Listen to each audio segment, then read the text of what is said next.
और आइए मैं आगे बढ़ रही हूं। अगली बड़ी खबर उत्तर प्रदेश से है, जहां डीजीपी चयन से जुड़ी जानकारी ये सामने आ रही है। डीजीपी के लिए अब यूपीएससी को नाम नहीं भेजना पड़ेगा। अब यूपी सरकार खुद डीजीपी का चयन करेगी। ये जानकारी सामने आ रही है। योगी कैबिनेट की बैठक में लिया गया ये बड़ा फैसला। आपको बता दें, अब उत्तर प्रदेश सरकार खुद डीजीपी का चयन करेगी। ये तस्वीर साफ हो गई है, खबर सामने आ गई है। डीजीपी के लिए पहले वो जो यूपीएससी को नाम भेजना पड़ता था, अब वो नहीं भेजना पड़ेगा। यूपी सरकार खुद डीजीपी का नाम, उस पर फैसला लेगी, उस पर मोहर लगाएगी।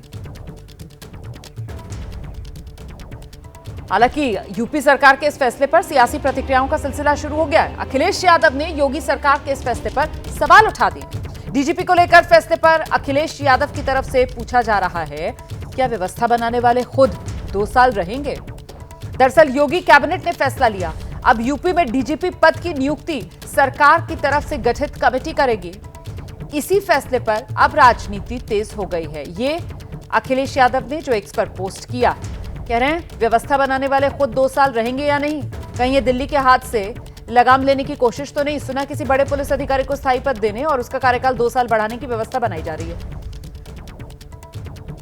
कुल मिलाकर कहीं ना कहीं राज्य बीजेपी, केंद्रीय बीजेपी नेतृत्व, उसी के बीच में फॉल्ट लाइन खोजने की अखिलेश यादव की तरफ से ये कोशिश की जा रही है, ऐसा नजर आ रहा है उनके इस पोस्ट से। अखिलेश यादव के पोस्ट के बाद बीजेपी हमलावर हो गई है। बीजेपी ने अखिलेश यादव पर तीखा पलटवार कर दिया है। बीजेपी के प्रवक्ता राकेश त्रिपाठी कह रहे हैं, अखिलेश यादव को रह रहकर अपने कार्यकाल की याद सताती है। अखिलेश यादव जी को रह रह करके अपने कार्यकाल की याद सताती है कि कैसे उनके कार्यकाल में मुख्यमंत्री की कुर्सी के 4 पाए, एक पाया रामगोपाल यादव खींचा करते थे, दूसरा पाया शिवपाल यादव खींचा करते थे, तीसरा पाया नेताजी खींचा करते थे और चौथा पाया आजम खान खींचा करते थे। अपने पूरे कार्यकाल में कितने परेशान रहे हैं कि सार्वजनिक तौर पर स्वीकारोक्ति तक की थी कि चीफ सेक्रेटरी दीपक सिंघल जाकर के नेताजी के पैर पकड़ लो, वरना तुमको चीफ सेक्रेटरी से हटाना पड़ेगा। कैसे नेताजी के कहने पे बार बार मंत्रिमंडल में फेरबदल किया करते थे, मंत्री हटाते थे, फिर मंत्री बनाते थे। ये बेचारगी सबने देखी है। भारतीय जनता पार्टी की योगी आदित्यनाथ सरकार लोकतांत्रिक तरीके से आज चल रही है। मंत्रिमंडल से परामर्श भी करते हैं और संगठन के साथ भी परामर्श करते हैं, लेकिन निर्णय मुख्यमंत्री करते हैं।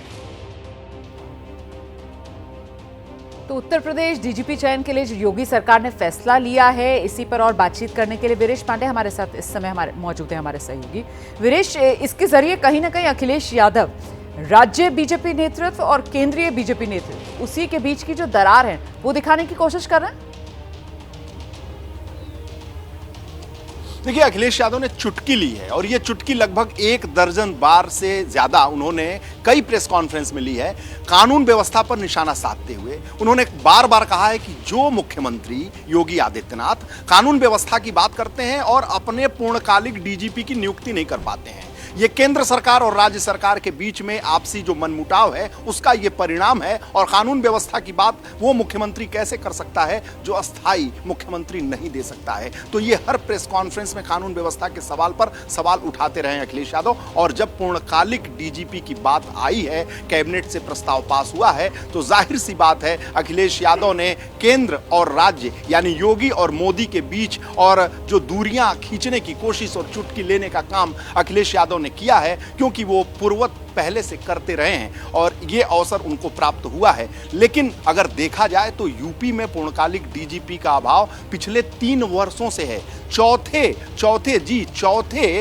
कार्यवाहक डीजीपी हैं प्रशांत कुमार, विजय कुमार, आर.के. विश्वकर्मा, डी.एस. चौहान, प्रशांत कुमार, ये कार्यवाहक डीजीपी यूपी के रहे हैं। पिछले 3 साल से पूर्णकालिक डीजीपी यूपी को नहीं मिला है। ये सवाल बहुत उठता रहा है। यूपीएससी, केंद्र सरकार, मोदी, अमित शाह और योगी आदित्यनाथ, ये वायुमंडल में इस तरह की बातें खींचतान की हमेशा से आती रही हैं कि योगी आदित्यनाथ की पसंद की जो चॉइस है उसे केंद्र सरकार उस पर सहमति नहीं व्यक्त करता है। तो ऐसे में डी.एस. चौहान हो, आर.के. विश्वकर्मा हो, विजय कुमार हो, प्रशांत कुमार हो, ऐसे नामों पर खुद मुहर योगी आदित्यनाथ लगा देते हैं और कार्यवाहक डीजीपी के तौर पर उनसे काम लेते हैं। अपने पसंद के अधिकारियों को नियुक्त करते हैं। और यही स्थिति तो यहाँ के मुख्य सचिव को लेकर भी थी। मुख्य सचिव को लेकर भी केंद्र सरकार और राज्य सरकार के बीच में तनातनी की व्यवस्था हमेशा रहती रही है। तो अखिलेश यादव ने उस पर चुटकी ली है। मुख्य विपक्षी दल के राष्ट्रीय अध्यक्ष के तौर पर